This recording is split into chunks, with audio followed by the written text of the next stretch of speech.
Um carro avançava rápido e desgovernado por um lago congelado no meio de uma paisagem branca, característica de países nórdicos, onde a neve toma conta de tudo no inverno. O menino, sentado no banco da frente, puxou o freio de mão e o carro deslizou um pouco antes de parar. Ele desceu correndo e tentou tirar sua mãe, gritando para a mulher no volante, que estava com uma expressão vazia no rosto e não se mexeu, quando, de repente, o gelo do lago quebrou sobre o peso do carro e a água congelante começou a entrar rapidamente. O menino não pôde fazer nada, enquanto via a mãe sendo tragada para o fundo do lago, junto com o carro, e desaparecer no instante seguinte. Ficaram sem fôlego? Vem comigo que neste episódio, em homenagem ao Dia dos Pais, vamos conhecer a história de um de meus livros policiais favoritos, que virou filme, Boneco de Neve, do escritor norueguês Jo Nesbø.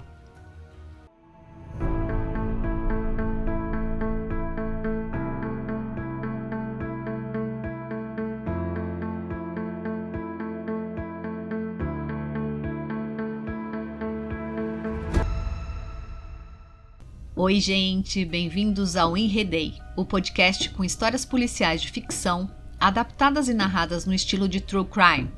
Eu sou Lilica, apaixonada por livros e histórias policiais, e este é um Enredei, onde cada palavra pode ser uma nova pista.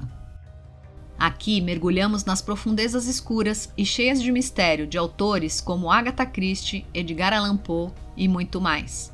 Reservem seu lugar na cena do crime, enquanto exploramos as reviravoltas tortuosas das investigações policiais.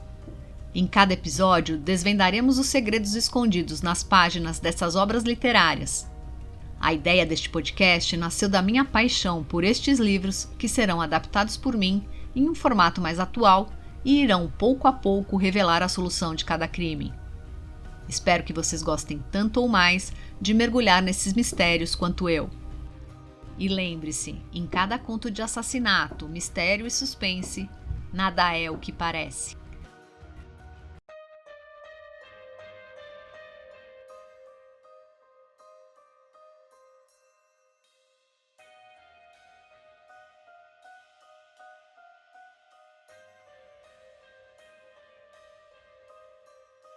No episódio de hoje, vamos conhecer o romance policial de tirar o fôlego chamado Boneco de Neve, do escritor norueguês Jo Nesbø. Mas antes, como já é de costume por aqui, vou contar um pouco sobre este autor. Jo Nesbø nasceu em Oslo em 29 de março de 1960. Tendo estudado economia e análise financeira, Nesbø trabalhou como corretor de ações e jornalista. Além disso, foi vocalista e compositor da banda pop de Derry. Filho de bibliotecária, Nesbø demonstrou interesse em literatura desde cedo. Mas apesar disso, teve um fraco desempenho escolar e desistiu de estudar aos 17 anos. Nesbø cumpriu o serviço militar no norte da Noruega, onde usou todo o tempo livre para recuperar as matérias que havia perdido ao largar a escola.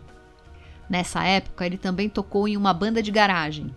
Após ter escutado um jovem baixista tocar jazz, ele decidiu começar a banda de Derry.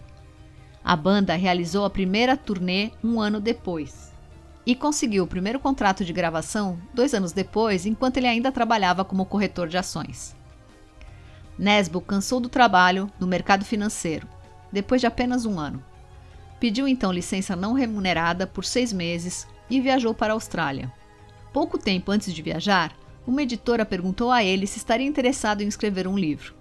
Nesbø começou a escrever um romance durante o voo para a Austrália, e quando retornou a Oslo, ao fim da licença, estava com o manuscrito na mala. A editora aceitou prontamente publicar a obra. A primeira edição chegou às livrarias no outono de 1997. O livro foi um sucesso e ganhou vários prêmios como melhor romance policial da Noruega e melhor romance policial da Escandinávia. O 7º romance policial de Nesbø, Boneco de Neve, vendeu 160 mil exemplares ao longo da primeira semana após o lançamento. O romance policial norueguês mais vendido até então. E é deste livro que vamos falar hoje. Antes de nos enredarmos neste caso, alguns recados importantes. Esse podcast é uma adaptação livre baseada no livro e na adaptação feita para o cinema Boneco de Neve. E não é uma reprodução exata do conteúdo original. Embora ao fazer esta adaptação eu tenha me esforçado para fazer jus à obra, existem diferenças significativas na trama, nos personagens e nas configurações desta adaptação. As tomadas de decisões artísticas e narrativas foram feitas com o objetivo de criar um produto que respeite o espírito da obra original e, ao mesmo tempo, ofereça algo novo e emocionante aos ouvintes. Além disso, a adaptação não foi endossada ou aprovada pelos detentores dos direitos autorais do livro, e eles não são responsáveis pela adaptação ou por qualquer parte do seu conteúdo. Os crimes descritos neste podcast são ficcionais, ou seja, não são crimes reais. Por isso, contém spoilers das obras que serão narradas aqui. Os nomes dos personagens foram trocados por nomes em português, para facilitar o acompanhamento e a evolução de cada um durante a história. Esta é uma história de ficção que tem todos os elementos que fascinam os fãs de True Crime.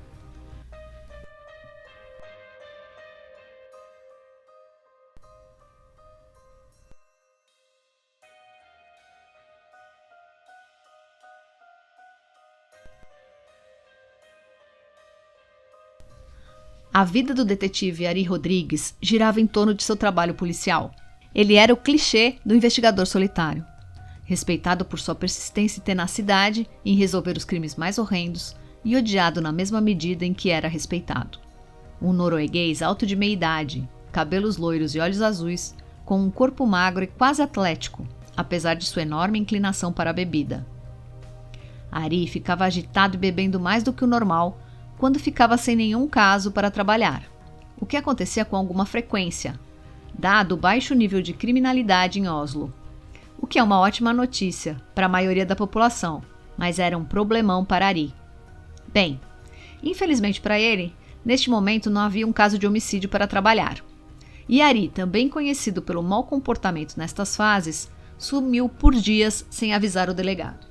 Durante estes sumiços, Ari bebia até cair literalmente na rua, e foi assim que acordou naquela manhã, sem saber onde estava. Levantou com dificuldade e foi para o seu apartamento. Tomou um banho e se trocou para ir para a delegacia. Uma carta anônima esperava por Ari em sua sala, além do delegado furioso pelo recente sumiço de Ari, né? Claro que a carta era bem mais interessante do que a bronca do chefe, e Ari se deteve por um bom tempo, lendo e relendo o que estava escrito. Foi então que Catarina Barros, uma policial novata que acabara de ser transferida de Bergen, viu Ari e reconheceu a lenda. Os casos de Ari eram estudados na academia de polícia e todos o conheciam e admiravam. Como uma boa fã, parou e se apresentou a ele. Enquanto conversavam, um chamado de pessoa desaparecida entrou e Catarina se preparou para sair e atender o caso. Ari, que continuava entediado, se ofereceu para ir com ela. Em frente à casa da suposta vítima, um boneco de neve feito com alguma habilidade estava posicionado de forma que parecia vigiar a casa. Como aqui no Brasil não tem neve, ou se tiver é muito raro, eu não estou tão familiarizada com a tradição de fazer bonecos de neve. Mas tenho a impressão de que os bonecos são feitos geralmente por crianças e ficam de frente para a rua. Quem estiver ouvindo o podcast e tiver mais informações, por favor, compartilha nos comentários. É isso mesmo? Existe alguma tradição de para que lado o boneco fica virado? Aproveitem que agora o Spotify me deixa responder os comentários que vocês deixarem aqui, tá bom? Voltando para a história, Ari ficou intrigado ao ver o boneco na entrada da casa, e mais ainda quando soube que a desaparecida era a mãe de uma menininha de 6 anos. A carta anônima começou a fazer sentido. O suposto criminoso escreveu em letras de forma um versinho que falava sobre uma mãe que sumia no ar enquanto um boneco de neve observava sua casa. O chamado tinha sido feito pela vizinha, que encontrou a menina andando a esmo sozinha, no frio, à procura de sua mãe. Não parecia ter havido uma entrada forçada na casa. E fora Beth, a mãe da garotinha, ter sumido durante a noite e deixado a menina sozinha em casa, nada parecia fora do lugar. O pai da menina estava em uma viagem de negócios. Enquanto Catarina falou com a vizinha, Ari conversou com a menininha. Destas conversas, Ari ficou sabendo que o casamento de Beth, a mulher desaparecida, não ia nada bem e que havia suspeita que Beth estava tendo um caso. É aqui que acontece uma primeira reviravolta.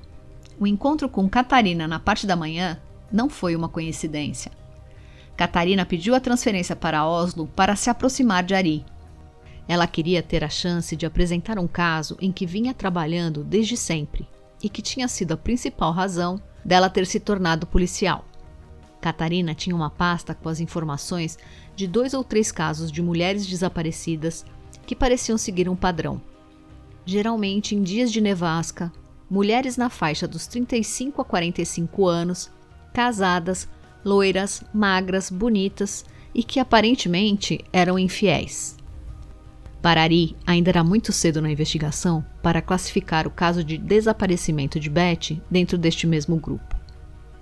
Catarina saiu frustrada, ainda mais porque Ari foi curto e grosso, e saiu com pressa para um compromisso pessoal.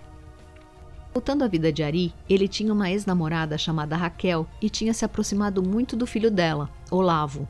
O garoto não tinha um pai presente. Na verdade, Raquel nunca contara a ele quem era seu pai. E durante seu relacionamento com ela, Olavo teve Ari como uma importante figura paterna. Ele acabara de chegar aos 18 anos.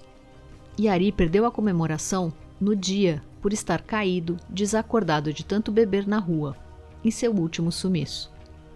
Para tentar consertar seu esquecimento de uma data tão importante para Olavo, Ari combinou com Raquel sua ida nesta noite ao próximo jogo de hóquei do time de Olavo, junto com a ex e seu namorado atual, um médico boa gente chamado Matias, que fazia de tudo para se encaixar na família e se dar bem com Ari. Mas, gente, vida de policial não é fácil. E Ari recebeu uma ligação de Catarina sobre um novo desaparecimento. O marido da suposta vítima tinha pedido especificamente por Ari. Ele então teve que sair às pressas no meio do show, deixou Olavo em casa e correu para se encontrar com Catarina na delegacia e seguir até o endereço do chamado. Desta vez, o endereço era fora da cidade, um tanto afastado e isolado nas montanhas. O nome da mulher, que se julgava estar desaparecida, era Silvia. Os 2 policiais chegaram à casa que ficava nesta pequena fazenda isolada. E qual não foi a surpresa de Ari e Catarina ao tocar a campainha e a própria Silvia atender a porta? Por esta vocês não esperavam, né? Pois bem, Silvia garantiu que este tipo de brincadeira não era do feitio de seu marido, que tinha saído há algum tempo para buscar a irmã de Silvia no aeroporto, e que sabe-se lá por quê, alguém tinha escolhido fazer ela e os policiais de palhaços. Vendo que não tinham nada que fazer ali e estavam perdendo tempo, os 2 policiais pegaram a estradinha que levava de volta à cidade. E vocês estão sentados? Nem bem chegaram na metade do caminho, foram contactados novamente pelo rádio, pela operadora da polícia, com o mesmo chamado. Silvia tinha desaparecido. Ai, mas de novo? De novo. E o marido pediu mais uma vez que Ari atendesse ao chamado. Eles deram meia volta e, ao chegar em casa, deram de cara com quem? Silvia. Só que não era Silvia, e sim sua irmã gêmea, que tinha acabado de chegar à casa da irmã trazida pelo marido. Silvia realmente tinha sumido. Não havia sinal dela na propriedade. Reviravolta de novela, né, gente? Voltando à história, Ari e Catarina fizeram uma busca mais apurada na propriedade. Já estava escuro, a noite caía mais cedo no inverno na Noruega, e a fazenda era mal iluminada. Uma luz estranha chamou a atenção de Ari, que ao se aproximar, encontrou uma cena bizarra. A cabeça de Silvia tinha sido cortada e colocada cuidadosamente sobre um boneco de neve. Os casos agora pareciam mesmo estar conectados, inclusive o primeiro caso que tinha despertado a curiosidade de Catarina. Em Bergen, sua cidade natal, 9 anos antes, Ana, a esposa de um dos empresários mais poderosos da cidade, sumiu. Seu marido Frederico procurou um detetive suspenso por mau comportamento em quem confiava e que considerava um amigo. Este detetive chamava Rafael. Era um policial brilhante, porém indisciplinado, com problemas de bebida. Parece alguém que a gente já ouviu falar nesse episódio, né? Frederico não queria envolver a polícia, porque, procurando nas coisas de sua esposa, ficou sabendo que ela estava grávida. Mas o casal vinha passando por problemas há anos e dormiam em quartos separados. O bebê não era dele, o que confirmou o caso que Fred já suspeitava. Provavelmente com seu sócio, Aurélio Silva. Sim, ele mesmo. Aurélio começou a construção de seu império em Bergen. O caso deixou Rafael obcecado. Ele se dedicou a investigar ainda mais quando o corpo da mulher foi encontrado por um grupo de estudantes durante um passeio da escola, ao pé de uma montanha. O corpo tinha sido cortado em pedaços e deixado para que os pássaros e outros animais o atacassem. Um pouco mais para cima, um boneco de neve observava o local onde o corpo foi deixado. Voltando à investigação que Ari e Catarina estavam fazendo, a dupla de detetives voltou para a cidade para falar com o chefe de polícia, que estava em uma festa na prefeitura para o lançamento da candidatura de Oslo como sede dos Jogos Olímpicos de Inverno. E já que estamos no tema, feliz coincidência que os Jogos Olímpicos estejam acontecendo agora também, né? Vocês estão acompanhando? Orgulho dos nossos atletas, gente!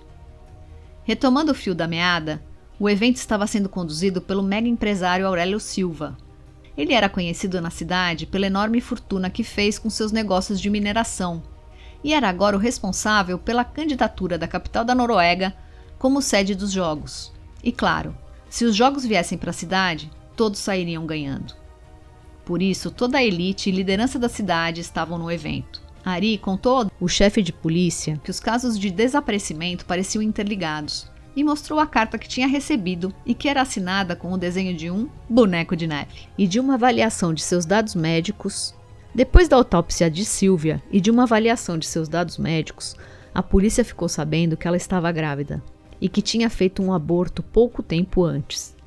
Esta informação pareceu conectar com as duas mulheres desaparecidas antes e também com Betty, que continuava desaparecida. Ela também estava grávida e não tinha contado ao marido, que ficou muito surpreso em saber. Os dois estavam em crise nos últimos tempos. Esta notícia confirmava o que o marido já sabia. Betty estava tendo um caso. Mas como o assassino sabia disso? Bom, gente, parece que tudo tinha começado com o caso de Anna em Bergen. Então Ari decidiu ir até lá e conversar com os policiais e o detetive suspenso Rafael. O problema era que Rafael não podia mais ser consultado. Ele tinha supostamente se suicidado em sua cabana no lago com um tiro na cabeça, feito com uma espingarda de cano duplo, bem no meio da investigação que estava fazendo a pedido de seu amigo.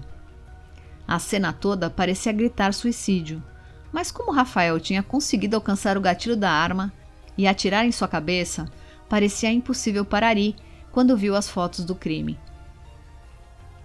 Infelizmente, a polícia não quis investigar e aceitou a teoria do suicídio facilmente. Não é de se admirar, né? Esta tragédia deixou a única filha de Rafael órfã. Ele era divorciado e sua filha vivia com a mãe em outra cidade, mas a adolescente ficou inconsolável com sua morte. E vocês que já têm aquela intuição de fãs de histórias policiais, a menção da filha deve ter despertado uma desconfiança. Afinal, quem também era de Bergen e apareceu na vida de Ari meio do nada, trazendo uma pasta com casos de desaparecimento que remontavam até o caso de Anna? Vamos ver quem estava prestando atenção. Catarina. Ela era a filha de Rafael, que nunca acreditou no suicídio do pai e ficou totalmente obcecada em encontrar o responsável por sua morte. Em sua investigação particular, ela vinha seguindo de perto Aurélio Silva. Mas calma que eu estou me antecipando. Enquanto Ari estava em Bergen conversando com um amigo de Rafael e o policial que foi seu parceiro, o celular de Betty, a mulher desaparecida, foi captado pela polícia. O endereço era da casa de um médico conhecido por fazer abortos legais.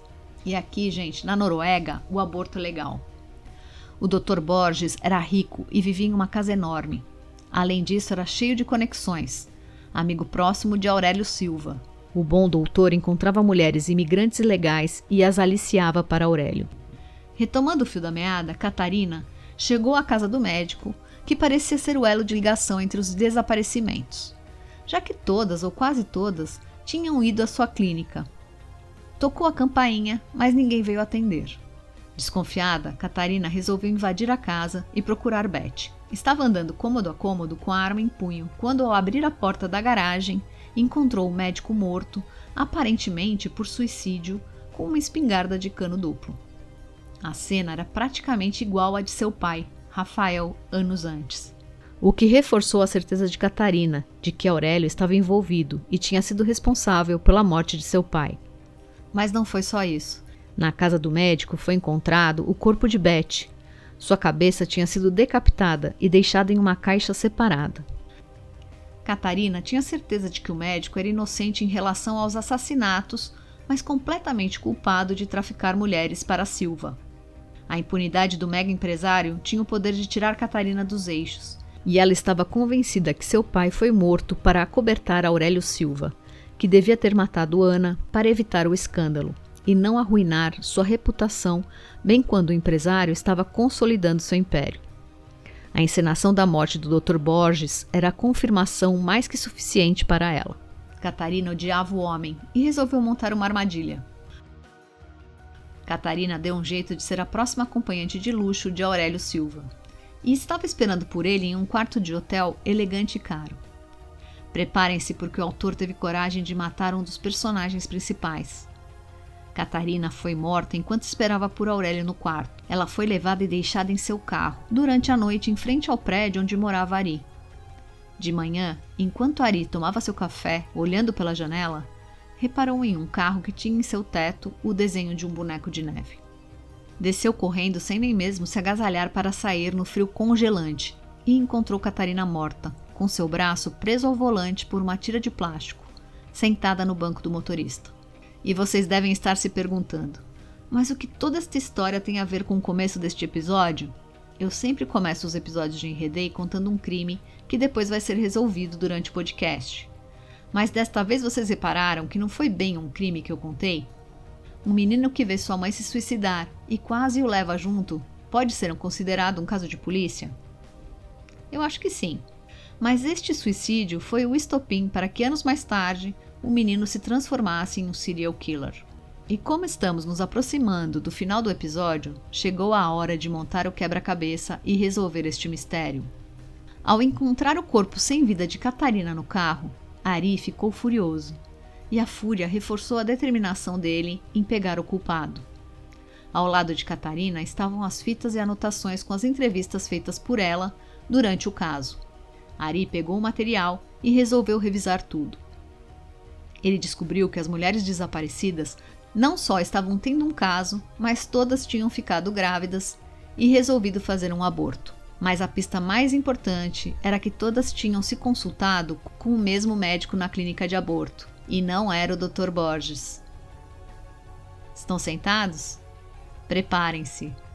Sim, era o Dr. Matias. Isso mesmo. Aquele menino que presenciou a morte da mãe era ninguém menos que Matias, o namorado de Raquel, ex-namorada de Ari.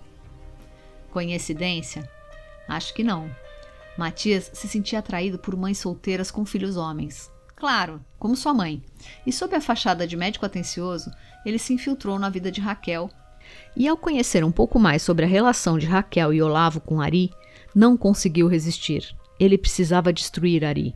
E já já vamos saber o porquê. Mas calma que tem mais nessa história.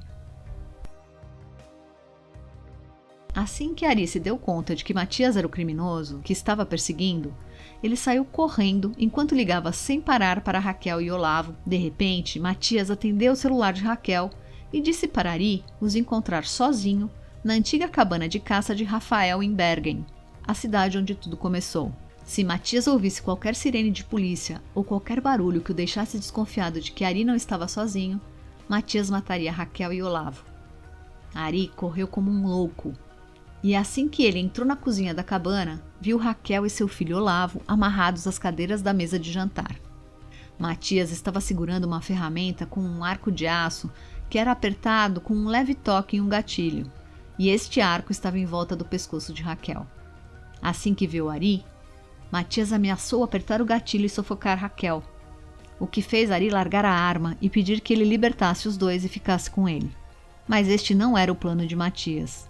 Ele queria que Ari respondesse algumas perguntas, e a dinâmica seria: Matias faria a pergunta, Ari responderia, e se Matias não gostasse da resposta, ele apertaria um pouco mais o arco, e seria a culpa de Ari se Raquel morresse. O estresse na cozinha fria e velha era palpável, e foi crescendo a cada pergunta e a cada resposta que Matias não gostava, e o arco apertava um pouco mais.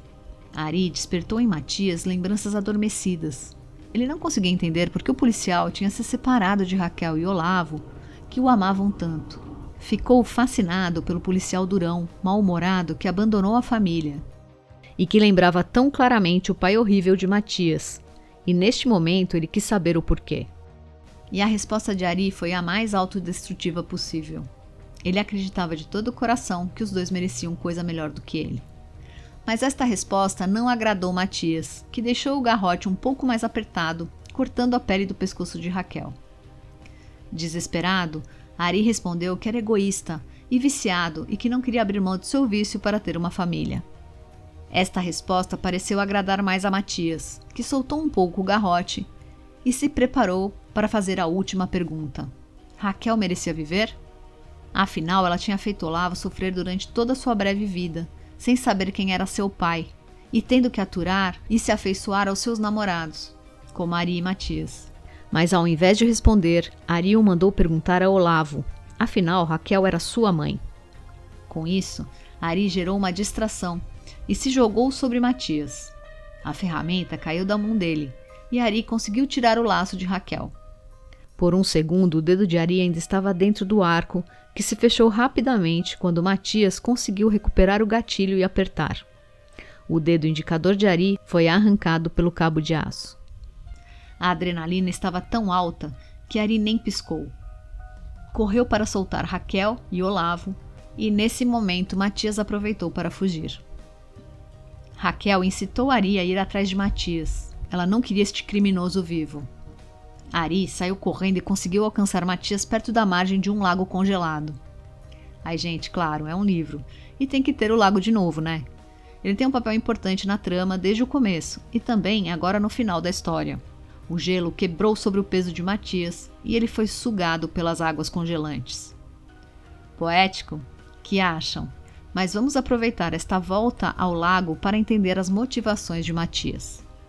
Matias era o menino do começo do episódio. Seu pai era um homem casado que tinha tido um caso com sua mãe, e ela era a outra.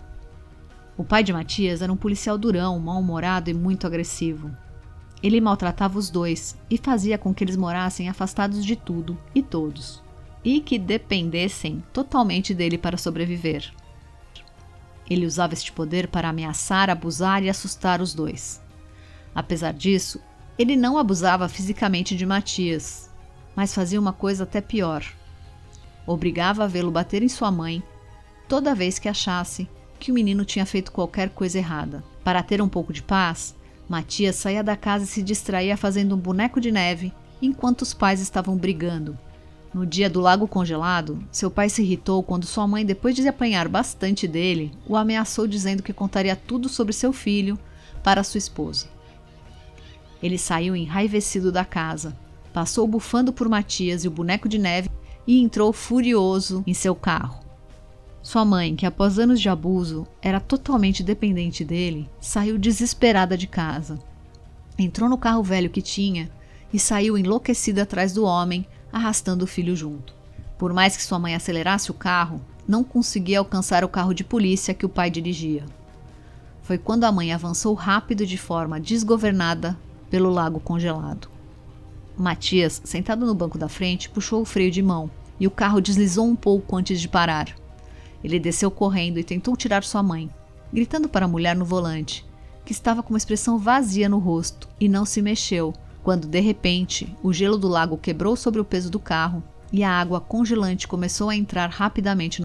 O menino não pôde fazer nada, enquanto via a mãe sendo tragada para o fundo do lago, junto com o carro, e desaparecer no instante seguinte, deixando Matias sozinho para enfrentar o pai e o mundo.